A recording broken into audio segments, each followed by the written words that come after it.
Hey guys, it's Shira. This is a video on my attempt at a hardcore Nuzlocke using only baby Pokemon. As the last challenge I did was a solo Shinx run that almost entirely relied on luck, I want to try a different challenge, with a lot more room for strategy. So this week I'll be playing my first hardcore Nuzlocke. The full rule set is in the description, but the most important rules are: 1. When a Pokemon faints, it cannot be used in battle again. 2. Pokemon cannot overlevel the next major boss fight. And 3. No use items in battle. Held items are okay though. However, to make the run even more challenging, I will only be using baby Pokemon, which in Platinum is all of these, except these 4, which you can only catch after Cynthia. Then if we just remove the less good Pokemon, say the ones below 300 base stat total, we're left with just these 5. So we've got 5 Pokemon with decent stats and a pretty good spread of types. So this shouldn't be too bad, right? When exactly can we catch them? Oh. So we've got a Munchlax and a lot of sacrificial pawns. Is this even going to be possible? Well, judging these Pokemon based on their base stat total doesn't quite tell the whole story. Some of the less good Pokemon have really good utility moves, some have really good stat distributions. On the whole though, it's going to be a real struggle against my own Pokemon's mediocre stats. For reference, just see MDB's Baby Pokemon Challenge video to see how much these lackluster Pokemon need to be overleveled. Which, with the Nuzlocke rules, is something I don't have the luxury of doing. So let me know in the comments if you think this is possible. If you think it isn't, how far do you think I'll make it? Without further delay, let's find out if these are the little Pokemon that could, or simply lambs to the slaughter. I start the game off picking Chimchar, which is of course not a baby Pokemon. However, I'm able to catch a Budew before the second rival battle, which is still really early in the game. Doing the first 2 routes with Chimchar makes this run doable on a DS more legitimate than mine, so feel free to play along with this run. You may also notice this makes the rival pick Piplup, which is weak to my actual starter of Budew. This isn't solely to make the run easier though, mostly I'm just bored of seeing Infernape on my rival's teams. It's usually the best, worst, hardest Pokemon to play against in most of my solo runs. So this time let's give him Empoleon, which is by far the coolest of the Sinnoh starters. Feel free to disagree with me in the comments, but if you disagree with this, you're just wrong. Anyway, I move on to Jubilife City, where we meet the world's worst and probably creepiest detective. I mean, why is he trying to spy on Dawn here? After Looker, we're able to catch our first Pokemon of the Nuzlocke, a Budew. It's a boy, so I call him Joey. With that, and a little bit of XP and EV grinding, more on that later, we're able to challenge the rival on the way out of Jubilife. Thanks to a little bit of trolling from the rival's AI, the battle is easily won. I mean, why does he keep growling a special attacker? Anyway, from here onwards, I'll skip some of the easiest boss fights. Next up, it's Rock, the rock-type abuser. I call him this due to how he treats Geodudes in the local mine. I mean, they didn't deserve that. Outraged by this, Dawn and Joey go to confront Rock in his gym. I only need to get up 2 growths to sweep his entire team, so I go for the setup. Joey's defense is really low though, so Rock Throw does a lot of damage. I set up my final growth as Rock lands a crit, leaving Joey on just 2 HP. Next turn, I go on the offensive, recovering most of my HP against his Geodude and then his Onix. Finally, against his Cranidos, I get a quick Claw proc, letting me get the KO before he can move. Talk about insanely close on only my first gym. It's a reminder for the rest of the run to try and play as safe as I can. After Rock, it's time for the first Mars fight, which I've chosen to make a level cap because of how scary her Purugly is when playing through Gen 4 normally. It's something I don't want to lose to by just being overleveled. This creates a problem of its own. Without insane paralysis luck, I just don't see Budew ever getting past Mars solo. However, just before you can fight Mars, you have to save this guy from 2 Team Galactic Grunts, which gives you access to honey trees, which means that Munchlax is possible to get here, if this tree is a Munchlax tree. You can figure out which honey trees are Munchlax trees in your game by doing some pretty in-depth calculations using your trainer ID, or just putting that into this website. It so happens that for this run, this tree is one of my Munchlax trees. It's almost as if I was resetting for that before starting the run. So anyway, I can catch a Munchlax here for the Mars fight. Well, I can, but the chance to get a Munchlax from a Munchlax tree is 1%, and I can only roll the dice every 6 hours.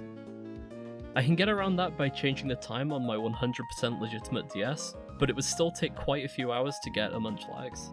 So I might have been a bit of a hacker man getting my Munchlax. I know what I said earlier about being able to do this run without cheating in Pokemon, but Munchlax is catchable here. This just saves me a lot of time. To show that a little bit of cheating was involved, I put Munchlax in a Cherish Ball, which I think is one of the coolest looking Pokeballs. I wish you could see it more often outside of event Pokemon or cheating it in. While we're on the subject of Pokeballs, which Pokeball do you think looks best? Let me know down in the comments, and more comments really helps with the algorithm. I have also named Munchlax Mai, because if you get the reference, Mai is a pretty well known cheat. With all that out of the way, it's time to finally challenge Mars, right? Yeah, just after I max out Friendship and EV trade Munchlax up. Which for me is going to take just a few hours, but for you we've already skipped over. So let's see if we can get past Mars with all this prep. She leads Zubat. I go for the paralysis so I can send out Mai to set up. Luckily first turn her Zubat can't move. However, on the switch in, Zubat lands a critical bite, which doesn't actually do too much to Mai's insane HP stat, and we get some leftover recovery.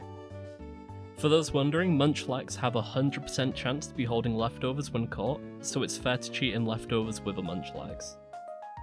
Next turn, after Mai sets up her first defense curl, Zubat lands a Toxic, which is something I'm super worried about, but the hope is that the leftover recovery should mitigate the early Toxic damage, and I'll win the fight quite early. I did want to get 2 defense curls up, but with Toxic adding a timer to the fight, I have to start attacking now. Mai's first return one-shots the Zubat. Finally, it's the dreaded Ugly Purr. It always leads with a Fake Out, which also gets me another turn of Toxic damage, which is really starting to stack up. But I don't think I can swap out as Joey just can't take a hit. So I stay in, tank a scratch that only does 10 damage, and land a return that will definitely 2-shot. I'm left on 20 HP, so as long as she doesn't crit, I should be okay. Thankfully, she doesn't. Still, I was 1 turn of Toxic damage away from losing Mai there, which is way too close for comfort. But I'm liking enough Pokemon to do in-depth strategies right now. Mars was a big gatekeeper of that though, as after I've defeated her, I'm able to catch a Chingling, who I call Marek. After getting to the new level cap, it's time to take on Gardenia. As her first 2 Pokemon only know grass type attacking moves, I lead with Joey, who has a 4 times resist to grass moves. Joey won't be able to do that much damage in return, but I can set up 6 growths, which means I get to do decent damage even with the grass resistance.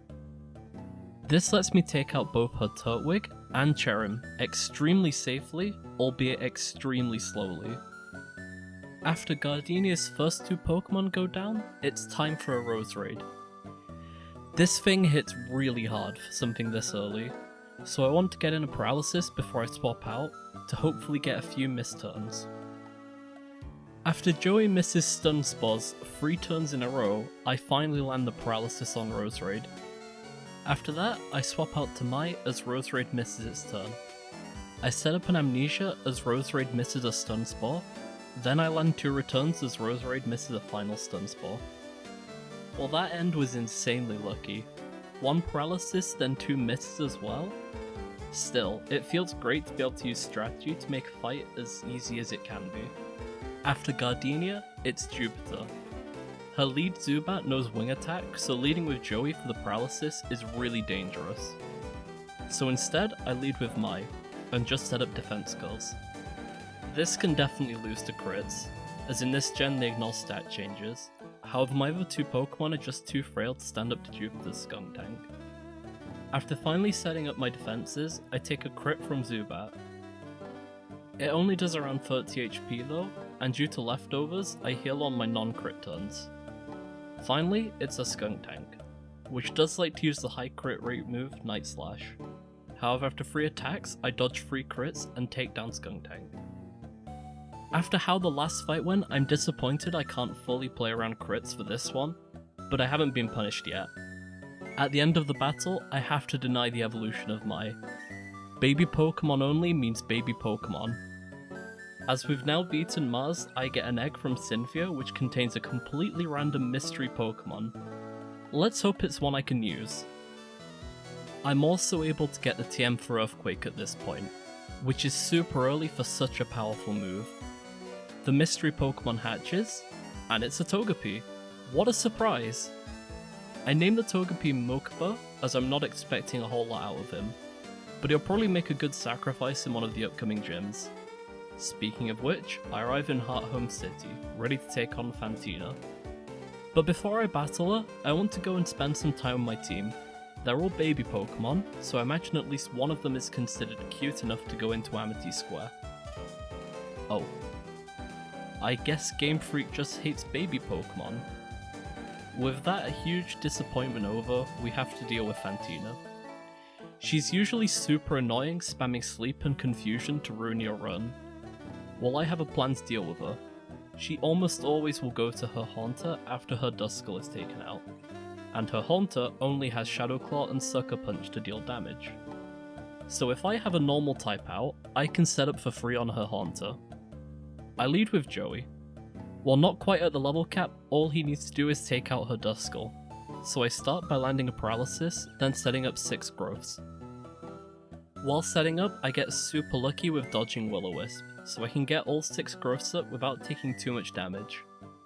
I do get hit with a Future Sight, which despite being a psychic attack, isn't super effective. Tell me if you know why that is.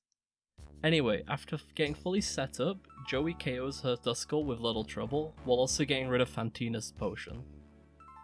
After her Duskull faints, she sends in Haunter, so my plan is a go. I swap out to Mai, who tanks the Shadow Claw with her immunity.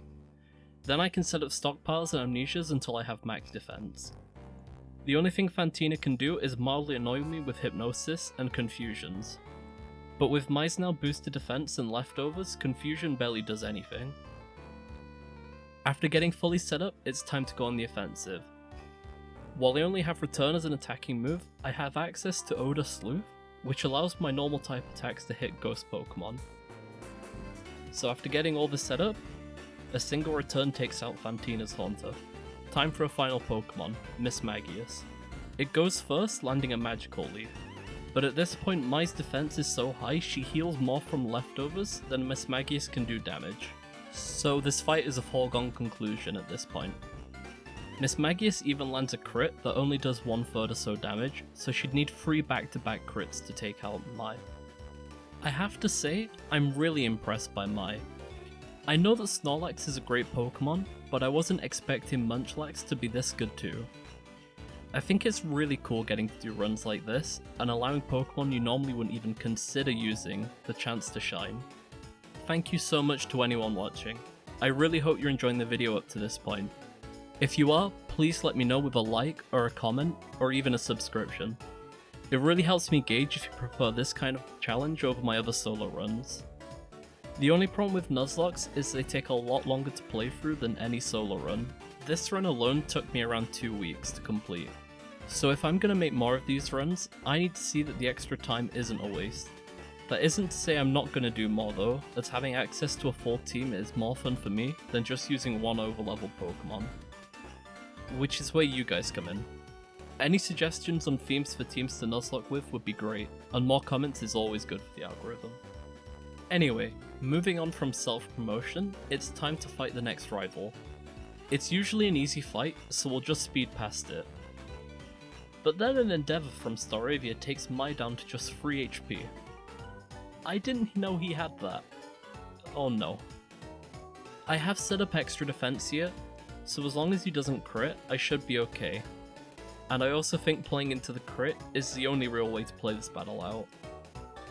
Thankfully Mai doesn't get crit, and gets to survive. Next turn comes out his Ponyta, and I of course immediately swap out to Marek.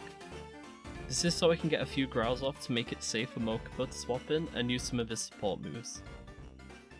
That's what I do next. Mokuba comes out and gets an on-call, locking Ponyta into Growl. This then lets me get off a Yawn and finally get Ponyta's attack as low as it can go with 2 more charms. At this point, I should be safe to go back to Mai while he's asleep, and get in a few turns of leftover recovery. After which, Ponyta wakes back up. I still don't feel quite safe from a crit, even when Ember is only dealing 3 damage. So I go back to Mokuba and get in another Yawn and Encore. Then go back to Mai for the final time. This gives me enough turns to get decent leftover recovery, and get loads of defense buffs. I'm only around half HP, but with my defense buffs, I should be fine for his last few Pokemon. Return is still insane damage at this point, and his remaining Pokemon are really frail, so I'm able to get past both his Prinplup and Roselia. That was nearly disastrous. Losing Mai anytime soon would be game ending.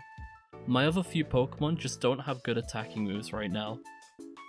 This unfortunately isn't going to be fixed by a newest team member, Pichu, whom I call Thea. With that, I arrive in Veilstone, which marks the mid-game of these runs.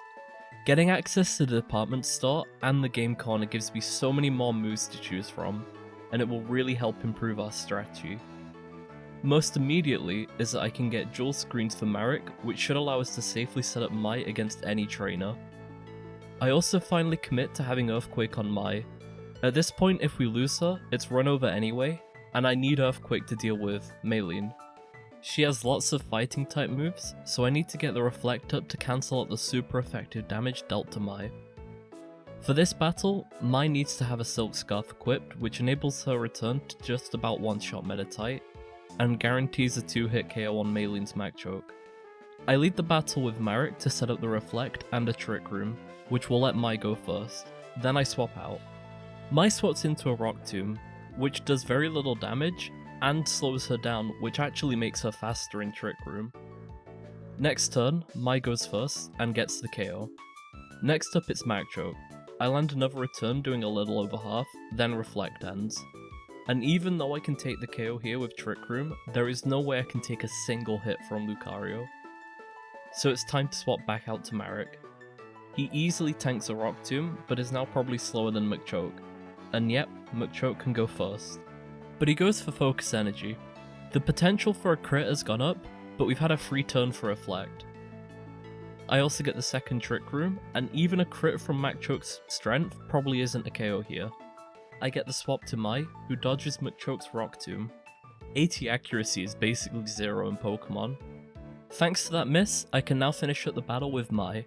Her next return takes out Machchoke, then thanks to Earthquake and Trick Room, we're able to one-shot the Lucario before it even gets a turn. That's super good for us. I was really expecting this to be one of the hardest gyms, as Mai is our only decent attacker right now. Soon we can fix that though. Just one more gym before we can get some new Pokemon for the team. So it's time for Wake. I would have gone over the rival fight beforehand, but his team is really similar to his last one, only this time I have dual screens and Trick Room, which makes the fight a lot easier. Wake scares me though. His Gyarados and Floatzel hit hard and can easily take returns from Mai. Therefore, we're gonna need to do a lot of setup to win this. Which is super risky, as the more turns Gyarados has to attack, the more likely it is to crit, and it will easily one-shot any of my Pokemon with a crit. I lead with Marek to get a Reflect up. Bite hits really hard, but thanks to a Citrus Berry, Marek has enough HP to be usable later. Then I swap out to Mokuba. I'm able to get off a Yawn and a Charm with Mokuba before nearly losing him to Gyarados. I pass a Wish to Marek to set up dual screens as Gyarados wakes up and starts doing more damage. I now just want to get a Paralysis before I feel safe swapping out to Mai to set up. So I swap to Joey and get the Paralysis. After getting a flinch from a Bite, Reflect is now gone, so I'll have to set up Mai without it. I swap out, and thanks to Charm, Mai's Bulk, and Leftovers, I can easily take multiple bites. Then I get both defenses to +2, and then start attacking. I could set up more, but again I don't want to risk any crits from Gyarados. After finally spending all that time to set up, I then take down all his Pokemon with 2 returns each. As Wake doesn't get any crits, Mai never goes below half HP. Well, I'm sorry for choosing the longest and probably most boring strategy for these battles, but this is most definitely the safest way to play, which is something I have to play for with Pokemon this week. Moving on, Barry then says something I so wish was true. "What are you doing, step synth?" Turns out she just gave me pepper spray, then ran away. So we do the only rational thing left, chemical warfare against Psyduck. Yeah, this is a children's game, by the way. After all of that, I finally get to the first Cyrus fight. But this one is usually a cakewalk. I set up Reflect, then swap out to Mai, and return for all his Pokemon. Unfortunately, Golbat gets the Toxic Poison with Poison Fang on Mai before she can take it out. Still, it's just a Murkrow left, and I have more than half HP. Then a non-crit Drill Peck does way more than half the HP I've got left. I can't afford to lose Mai here, and Murkrow goes first. So it's time for a sacrifice. I swap out to Taya the Pichu, who is one-shot by a feint attack. However, that does activate Static, paralyzing Murkrow. That may have been the only useful thing she's done the entire run, but a sacrifice will still be remembered. The paralysis then lets Mokuba come in and outspeed Murkrow, so a charm neutralizes Murkrow. After that, I can pass a wish to Mai to get a return for the victory. Still, that marks our first step of the run, and although we didn't see much of Taya, we still remember what she did for us as we put her to rest. That one static proc was really good. With that loss fresh in mind, it's time to move forward, even more carefully than before. Rival 5 is next. This time his Pokemon are fully evolved, and he's got a Heracross. He's a lot tougher than before. Thanks to the level cap though, Mai can be decently overleveled for the fight. I lead with Marek to set up a Reflect, as most of Barry's scary Pokemon are physical. Then swap to Mokuba. I get a Yawn off to try and stop the double team spam. Thankfully he goes for takedown that misses. Then I get a Charm off as Staraptor goes for another double team. With Staraptor's half attack stat and it being asleep, we should be okay to set up Mai now, so I swap out. After 4 defense cards, it's time to start spamming rollouts. In the meanwhile, Staraptor wakes up and spams more double teams. Luckily it only takes me 2 attacks to land the 90% accuracy rollout, and I even get a crit, which takes out Staraptor in a single hit. After that, Barry goes for Heracross, but thanks to May's 4 defense skills she can easily tank Brick Breaks, while she only needs 2 rollouts to take out Heracross. Rapidash comes out next, but it barely scratches Mai, while rollout does enough to take it out more than 4 times over. After that, it's down to just his Empoleon. It goes for Bubble Beam, doing about 40 damage. Then a disaster happens. Rollout misses. It almost certainly would have been a one-shot at this point, but now I can't even risk staying in with Mai, as not only does a crit end the run here, but Empoleon goes first, and will 2-hit KO Mai before Mai can 2-hit KO Empoleon. So I have to swap out to Joey, who might be a little underleveled for this battle. Still, thanks to his typing he easily takes a Bubble Beam, he then outspeeds and lands a Stun Spore. But then a Metal Claw from Empoleon finishes off Joey. This loss really hurts, but before we can mon him, we have to win this battle. I go for Mokuba and use Wish. Joey then protects Mokuba from beyond the grave as Empoleon is paralyzed. I swap out to Mai, who has to tank a Bubble Beam. Luckily, we dodge a crit, then get healed up by Wish. After that, 2 Earthquakes seal the deal. Joey will be missed. Without him, we never could have even tried this run. Let's remember what he did for us, and as we continue on, let's always remember his sacrifice to defeat the Penguin. I hope he watches over the last 3 survivors of the mid-game from the Shadow Realm. Anyway, this should be the point of the game where I begin to pick up some new Pokemon. But after getting through Byron's gym trainers, Mai is super close to leveling past the cap, and I don't want to accidentally overlevel her. So I can't get Riolu right now. I could have definitely gotten myself a Magby, that would have been super helpful for this gym, but I didn't because I miss playing. Hopefully that won't come back to bite me, as I take on Byron. As per usual, Marek is the lead. This time though I go for a Light Screen as Magneton goes for a Metal Sound. So I swap out to Mai and go for an Earthquake to one-shot the Magneton. You may notice the lack of leftovers. For this fight, I need Mai to hard carry, and the chance of paralysis from Thunderbolt, although low, is just something I cannot ignore. So to stop me losing 10% of the time, I'm holding a Cherry Berry. After taking out Magneton, it's Steelix, so I swap to Marek, who dodges an Earthquake with Levitate. I've gone and bought Psychic TM from the game corner, and Steelix doesn't have the best special defense, so I decided to try and take out Steelix with Psychics from Marek. This doesn't go too well. A crit would definitely KO Marek, but that would have let me switch back to Mai for free, and with the damage from 2 Psychics, Earthquake will KO Steelix. Still, I don't get hit by a crit, and end up on 7 HP as Light Screen wears off. I'm pretty sure that Steelix is low enough he should go for a potion this turn, so I go for another Psychic. Then without screens, I expect I'm going to have to sacrifice someone soon, and I'd rather lose Mokuba than Marek, so I swap out. As Mokuba comes out, Byron swaps out, for some reason. This is actually really good for me though. Bastiodon only has Stone Edge for damage, which is super low accuracy and even lower PP. So after tanking one hit, Mokuba gets off a charm, which makes Bastiodon toothless. After that, I can slow down the game with a Yawn, then use Wish to heal up the rest of my team. After a long time swapping around, made longer due to Bastiodon's taunt, I end up sending in May to set up defense curls. After having boosted defense, Bastiodon and Steelix both can barely hurt Mai, so a few more Earthquakes later and I win the battle. That was close. I think if he just kept in Steelix I was losing one of these 3 Pokemon. With Byron beaten, the level cap is raised, and that allows me enough XP to go and pick up Riolu's egg after beating Iron Island. I also catch 2 Magmars to breed a Magby, and 2 Sudowoodoos to breed a Bonsly. I name Riolu Kaiba, Magby is called Yugi, and last but not least, Bonsly is called Keith. For those of you who don't get the theme yet, you missed out on the way better children's anime.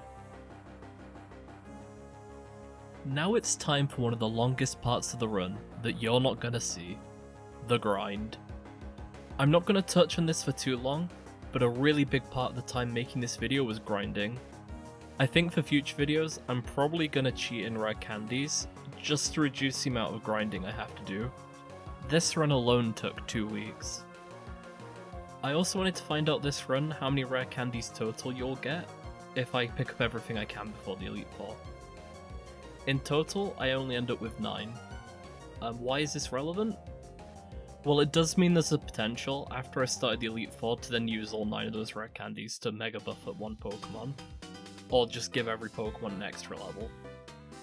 Although that's something that I think that goes against the spirit of a hardcore Nuzlocke. So it's something I didn't end up doing this run. But depending on what you guys tell me in the comments, I may end up doing this in my next Platinum run. Another big part of grinding that I'm probably not going to cheat in future is EV grinding. For those of you that don't know, I'll break it down quickly. EVs, or effort values, are like a second hidden type of XP that a Pokemon gets when it gets regular XP. EVs can only be in one stat, and at level 100 for every 4 EVs you have in one stat, you get an extra point in that stat. Which stat the EV is for is determined by the Pokemon that is knocked out for the XP. It's usually based on the highest base stat for the Pokemon knocked out.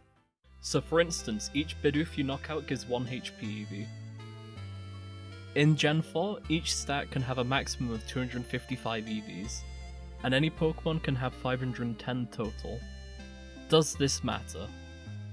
Well again, every 4 EVs is worth 1 stat at level 100. The level cap for this run doesn't go much past 50, so roughly every 8 EVs is 1 stat.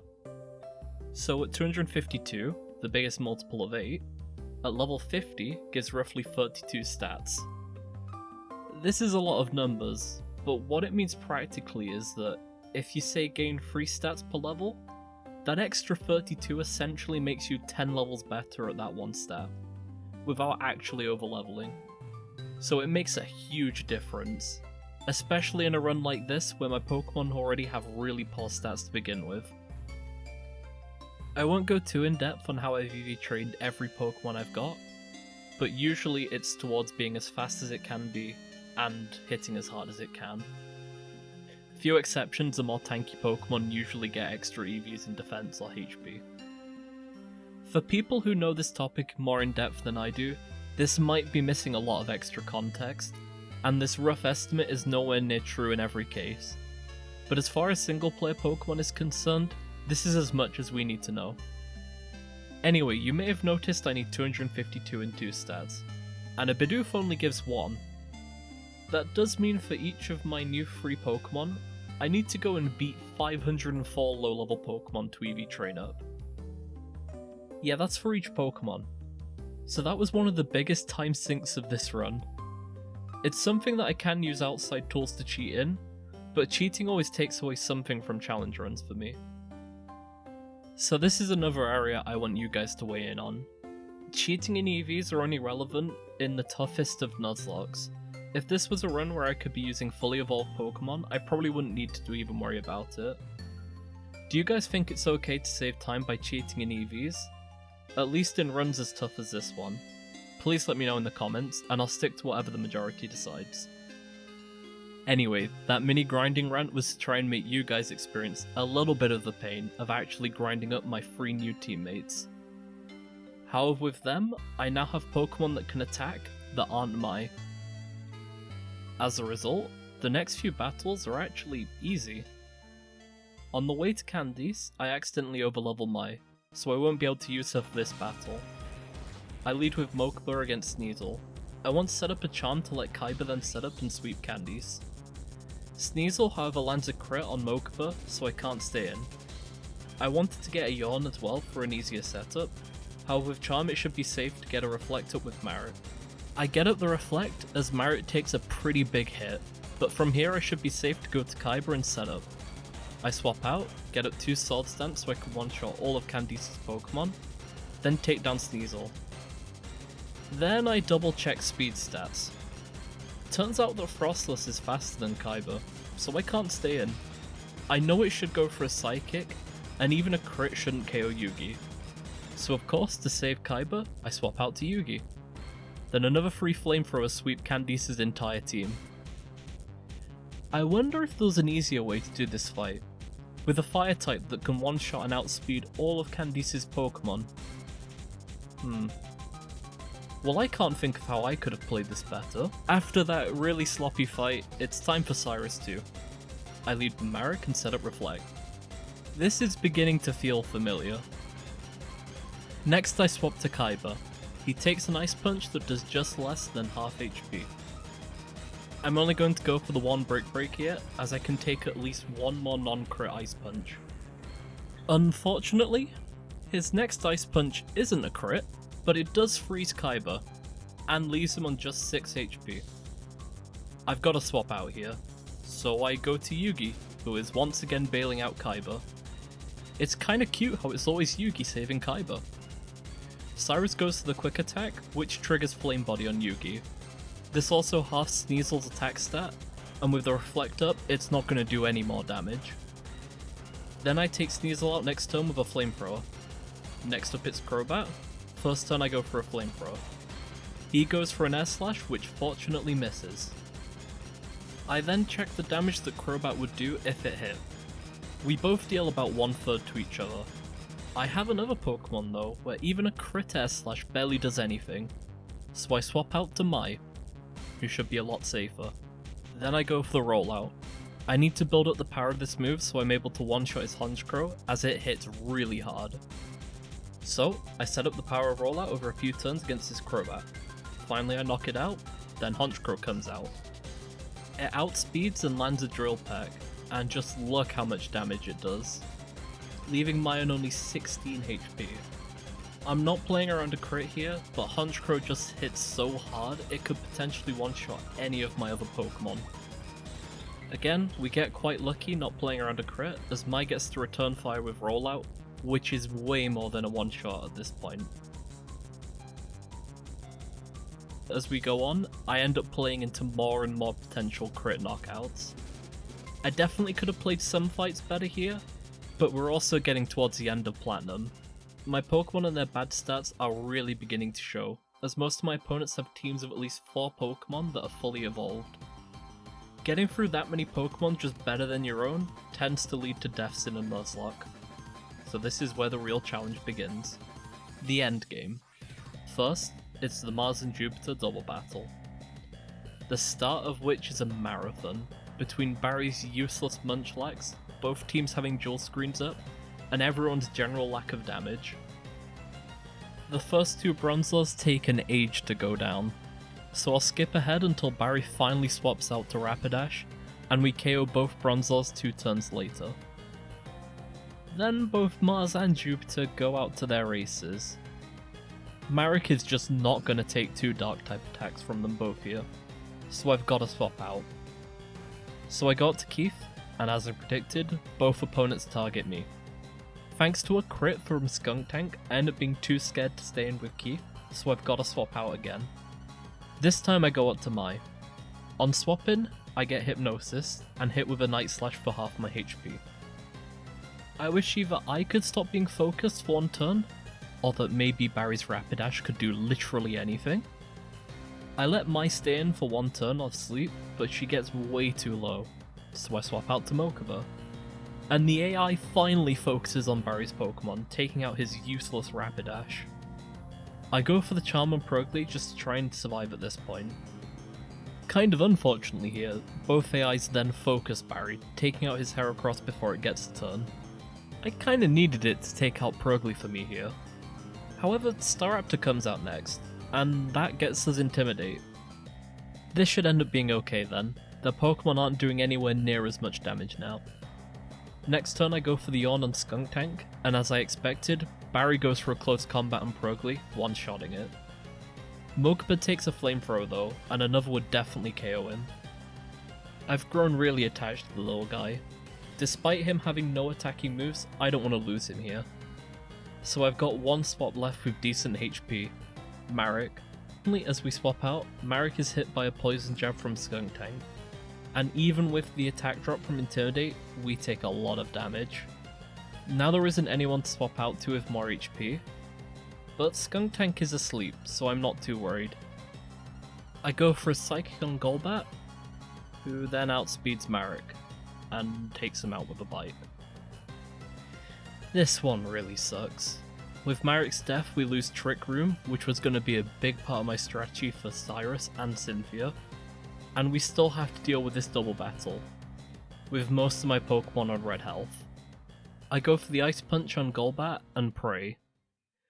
I get to go first with Kaiba thanks to my speed EVs, and while Ice Punch does a lot, it doesn't one-shot Golbat. It goes for Air Cutter, and I just can't look. Losing Kaiba is game ending here. It's my only Pokemon with good setup. Kaiba holds on with just 1/3 HP, but that's enough. Next turn, Barry finishes off Skuntank, and I take down Golbat. It's now down to the last Golbat, but me and Barry both outspeed, and together we're able to take down Golbat before it has a chance to move. I climb back down Mount Coronet, ignoring the potential end of the world or something. Mourning Marek is just more important. While he didn't have the most glamorous role on the team, the setting up of screens and Trick Room really allowed others to shine. We will miss Marek. However, his passing means we need another screen Pokemon, and we have just the replacement. I hatch our newest team member, Mime Jr., and call her a Shizu. She's a sister of Marek, and she's going to have mostly the same role. Then it's time to take a good few hours EV and XP training a Shizu. After that, I climb back up the mountain to somehow find that everyone has been doing nothing while I was away. I guess Cyrus just can't figure out the super hard strength puzzles in the Distortion world. Speaking of Cyrus, it's time for his last battle. I lead with Ishizu and go for Light Screen. His Houndoom does a little less than half with Dark Pulse. With Light Screen up though, I should be okay for another hit as long as it's not a crit. I want to Baton Pass an attack buff to Kaiba so we can one-shot the Houndoom. So I go for a Meditate, as Houndoom burns us with Will-O-Wisp. I should be okay taking one more hit here, but as we're slower we have to Baton Pass this turn. Ishizu just barely tanks a Thunder Fang from Houndoom, then I get to swap out to Kaiba. I do think about going for Swords Dance here to full sweep, but Kaiba is slower than Houndoom, so I just have to go for the Brave Break. Houndoom's Flamethrower does 2/3 damage to Kaiba even through Light Screen, but Kaiba holds on and takes out Houndoom. Next, Cyrus sends out Crobat, and not only does it outspeed Kaiba, he can't one-shot it without more attack buffs. So I swap out to Keith. Keith has full EVs in defense and a really high base defense, so it can easily tank across poison from Crobat. We do also get a bit of misfortune though, as Keith is poisoned. Crobat hits with an Air Slash. It's a special attack, so it does way more to Keith, but I hit a Rock Slide back, which puts Crobat into the red. This means that Cyrus should heal this turn, so I go for another Rock Slide. He heals, then gets put on low health again. At Keith's current HP, he will go down to another hit, however he knows Sucker Punch. It's a priority move, so it allows us to go first and take down the Crobat. Cyrus sends out Gyarados next. We can one-shot Gyarados with a non-boosted Thunder Punch from Kaiba, but to do that we need to swap Kaiba in safely, which means we're going to need another sacrifice. Unfortunately, sacrificing Bibarel would be cheating, so either Keith or Ishizu has to take one for the team. It's a pretty tough choice out of the two. In the end though, I decide having a priority attack is more important, so although we haven't had her for long, we have to send Ishizu to the Shadow Realm. So we swap her in to an Earthquake from Gyarados. Rip Ishizu. You were crucial for winning this battle.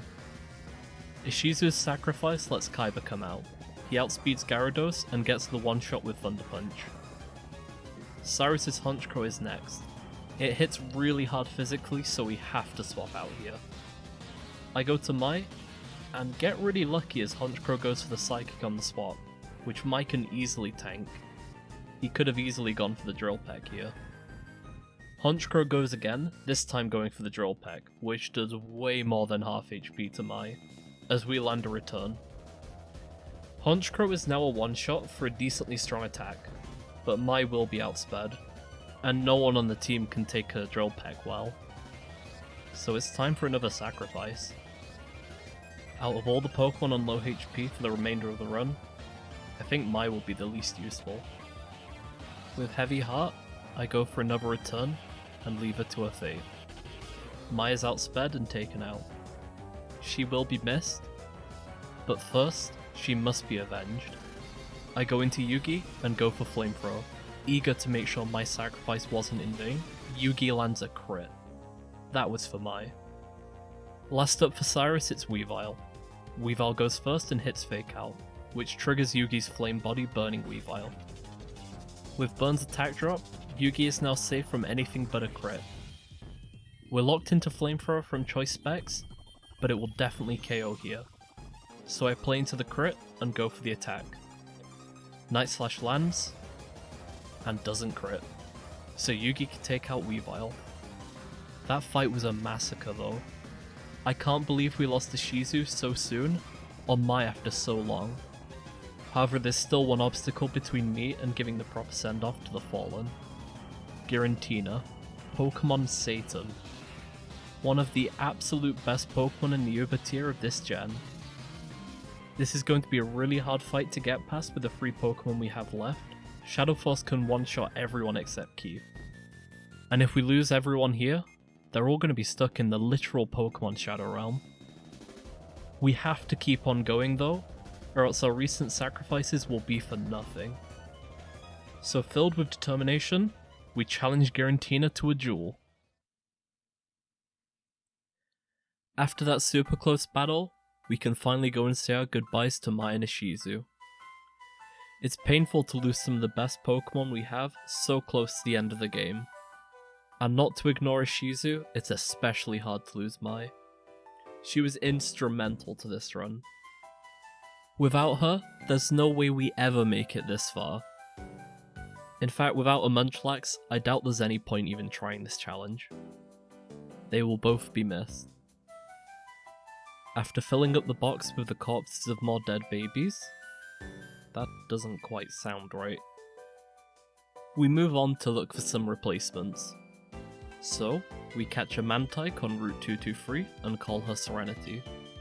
We also hatch an Elekid and we call him Pegasus. Ha, a buggers. Is that even still funny anymore? With the new additions to the team, it's time to take on Volkner. The strategy for this fight is to set up a sunny day, then let choice specs sun-boosted flamethrowers from Yugi sweep the entire fight. So I lead Mokuba, who now knows sunny day. I go for Yawn as Jolteon misses a charge beam. Next turn I go for sunny day as Jolteon misses again, then falls asleep. With that, Yugi is ready to sweep this battle. His flamethrower takes down the first 3 of Volkner's team. All that's left is Raichu, but the sun has also ended, so he can no longer one-shot with Yugi. I am scared of Focus Blast here, so I swap to something with a little more special bulk. Pegasus comes out. The Focus Blast actually hits though, so he gets left on only 20 HP. Better that than Yugi just straight up dying though. Still, if he goes for Focus Blast again, whatever I send in will just die, so I need to get Light Screen up to survive it. So I go for the Light Screen. Raichu goes for Quick Attack and leaves Pegasus on just 1 HP. That was insanely close. But now I know he's going for Quick Attacks, so it's a free swap into Keith. Then I check the damage calculator to find out that Focus Blast is still a one-shot with Light Screen. So I swap again to Mokuba, who I'm more willing to lose. However, Focus Miss proves true to its name, letting me swap in for free. Mokuba can tank Focus Blast with Light Screen up, so I go for the Yawn. This time I do end up taking the hit. It does a lot, so I've got to swap out again. As long as it doesn't crit, either Kaiba or Yugi can survive Focus Blast, so I go up to Kaiba. Luckily, Raichu misses again, and then falls asleep. From here, it's just attack until I win with Kaiba. Other than Pegasus going down to low HP, this fight was pretty clean. It's promising if the remaining fights go this well. Getting to the Pokemon League and grinding up to the level cap is pretty uneventful, so I'm just going to skip ahead. For those wondering, I set the level cap of the league to the highest level Pokemon that the Elite Four has, not the champion. Therefore the cap is 59, the level of Lucian's Gallade. Anyway, with that explained, it's time for the league. In Platinum, I also kind of count the last rival fight as part of that. So in my opinion, that makes Platinum have the hardest Pokemon League by far, with a whole extra trainer who always has a really strong team at this point. Thankfully though, the level cap being at Lucian allows me to overlevel this rival fight by quite a lot, which I need to do because again he has a really strong team for this fight. Even with the level advantage though, I still need to be careful. He leads Staraptor and I lead Pegasus. Thunderbolt with a Magnet is able to one-shot his Staraptor. Next AI sends out Snorlax, as it has Earthquake, so I swap out Serenity as she's immune to Earthquake. If I do a little bit of chip damage to Snorlax, Keith is able to come in, tank a hit, then do about 80 to 90% with a low kick. So I go for Surfs with Serenity. I get paralyzed by a Body Slam in return, but that's okay as I swap out next turn. Keith unfortunately also gets paralyzed on swap in, but I still have to commit for the low kick here as my other Pokemon just can't deal with Snorlax. Earthquake hits, but Keith tanks it quite well, and I don't get paralyzed, so I connect the low kick and take down Snorlax. Next up it's Empoleon. Predicting the water move, I swap back out to Serenity. I can't deal much damage to Empoleon with Serenity, but I can get a Confusion. So after just a tiny bit of paralysis hacks, I land the Confuse Ray. Empoleon is also going for Shadow Claws, so I can swap out to Mokuba for free to go for Yawn. Empoleon swaps back to Brine doing half HP, so again, I swap back to Serenity to tank the Brine. We get a stroke of luck though, as a Confusion finally pays off, so Empoleon falls asleep after hitting itself. Okay then, it's time to swap out to Pegasus to take out Empoleon with Thunderbolt. Now all Barry has left is 2 Pokemon that are one-shots to Flamethrower, and Rapidash comes out next. Expecting a fire move, I swap to Yugi, who is immune to the incoming Will-O-Wisp. Then, I go for Flamethrower, which does about half damage. Rapidash goes for Bounce. It has a pretty high 30% base paralysis chance, and I just can't risk it on Yugi as I need him to outspeed the remaining Pokemon. So I swap out to Keith, who easily tanks the Bounce. I then swap back to Yugi on the predicted fire attack. He goes for Fire Blast, which does little to my own fire type. With that, the fight is over. The Choice Specs boosted Flamethrower roasts the rest of Barry's team. That was a close, tough fight though. A few crits from him would be run ending. But again, this run already got quite lucky just getting to this point. After a tiny bit more grinding, everyone in the team is up to level 59. For the record, I was 58 for the rival fight, so I didn't accidentally overlevel anyone before the Elite Four. Now with everyone at 59, we're ready for the Elite Four. First up, it's Aaron, the Bugman. But we just so happen to have a really fast Choice Specs fire type. We lead with Yugi, and this battle is actually easy for a change. A few flamethrowers later, and we've beaten Aaron. After Aaron, it's Bertha. This one might be a little tougher. I'd like to just use Serenity and surf all her Pokemon, but there's a lot of strong rock moves about. So instead, as all her Pokemon are quite slow, and she leads with a pretty weak Wish Cache, I can sleep it, then set up Kaiba for a sweep. I lead Yugi by accident. I forgot to swap my party around before the battle, but I can swap to Serenity as she easily takes any move that Wish Cache has. I get in a Confusory as Bertha goes for Sandstorm. With the Confusory set, I swap to Mokuba, who tanks a Zen Headbutt decently well. Then I go for Yawn. Mokuba barely survives Earth Power being left in red hell, but he gets the Yawn off. From here it should be a win. I swap to Serenity to tank the next hit, then swap to Kaiba. Then Disaster strikes. Wish Cache wakes up and uses Sandstorm. Okay. I Sword Stance one more time so I can one-shot all of Bertha's Pokemon in the back. This time though she uses something actually scary. Zen Headbutt leaves Kaiba on only 11 HP.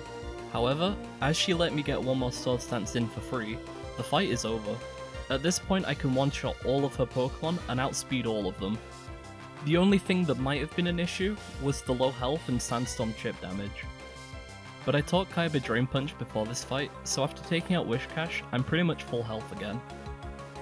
Even with having the wrong lead, this fight wasn't too bad at all.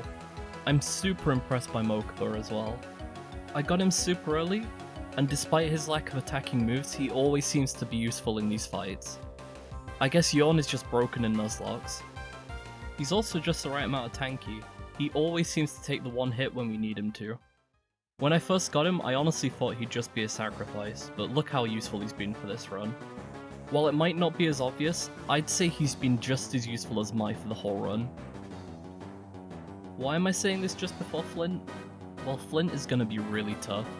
His Pokemon are faster than Kaiba, so he can't sweep, have coverage for Keith and Serenity, so they can't sweep, and have really strong neutral attacks, so Yugi and Pegasus aren't really options either.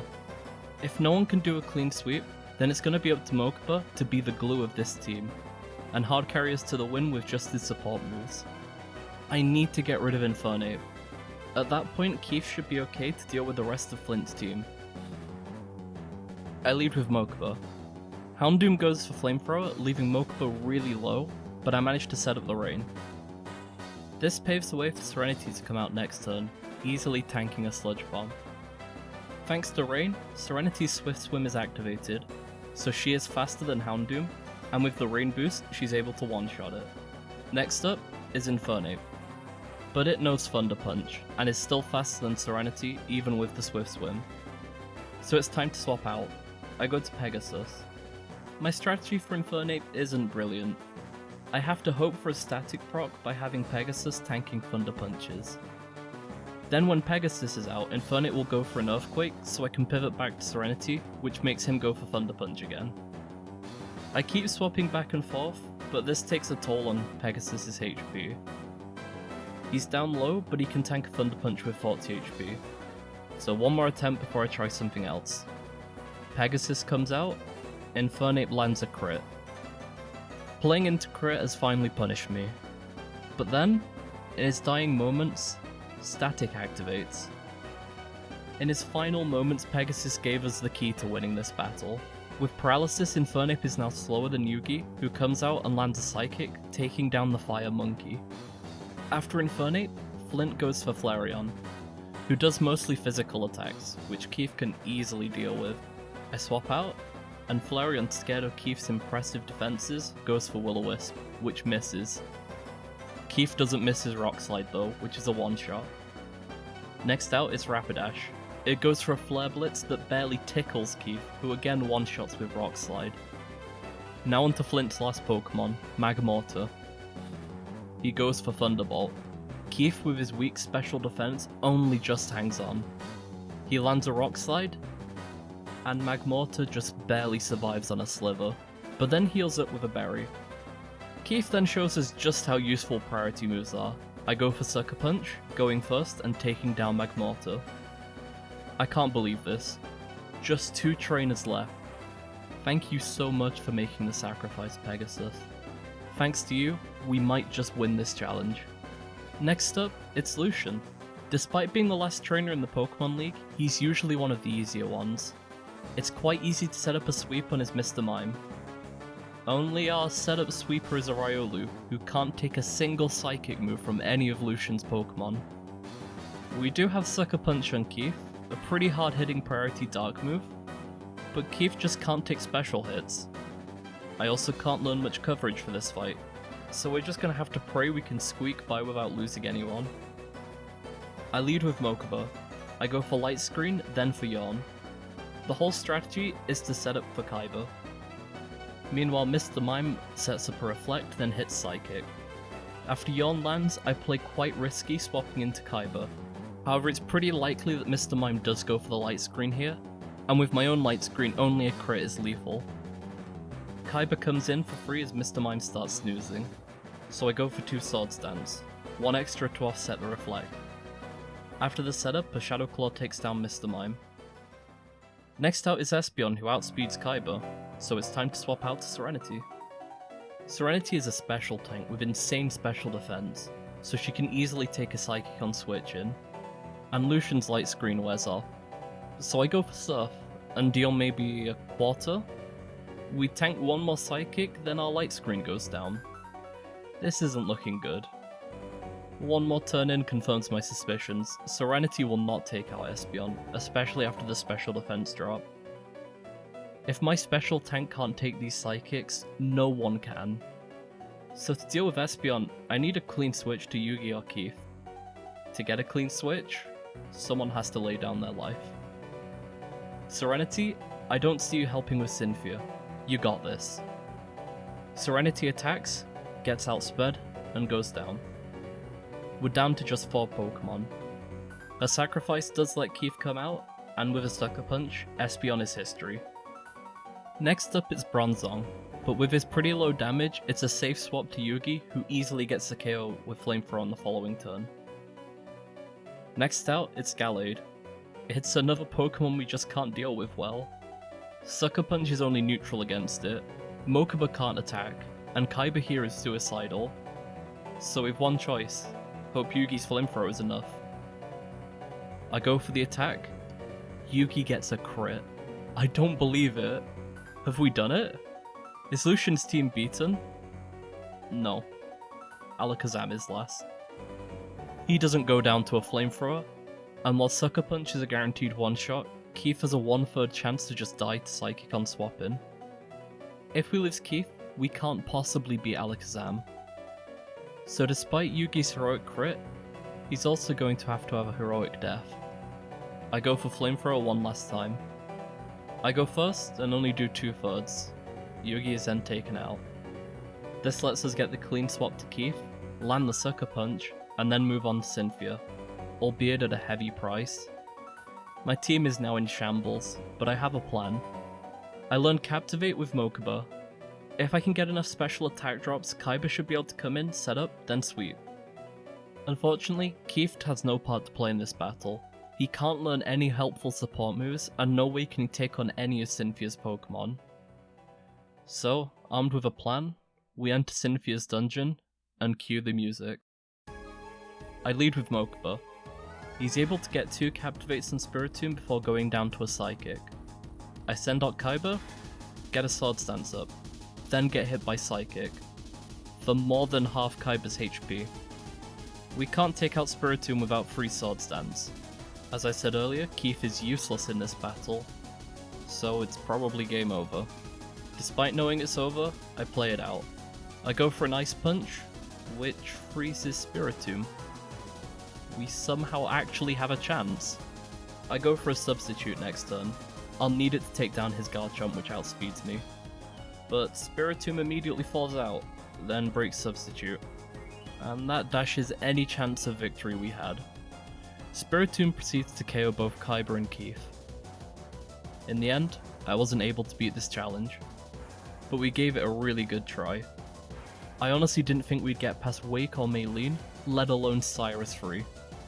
This run, if nothing else, has definitely proved that yes, it is possible to beat hardcore Nuzlocke with only baby Pokemon. It's just incredibly hard, time consuming, and you're gonna need a hell of a lot of luck. I came up just short of the finish line. That's perfectly okay though. You aren't going to win every challenge you attempt. For the rest of the video, I'll show some other attempts against Cynthia, just to see how close we could have been with our last 3. It was possible, but due to Kyber having low IVs, it's slower than Lucario, who can one-shot Kyber. To win, we would have needed Garchomp to miss Dragon Rush, and pretty good luck just to set up Kyber on Spiritomb. I may revisit this in the future, and would definitely retry if we wiped earlier, but I've already taken weeks making this video, and don't want to lose another week to a retry. A lot of the time in making this video was just grinding out my Pokemon, which is why I definitely want to consider cheating in rare candies if I do similar challenges to this in the future.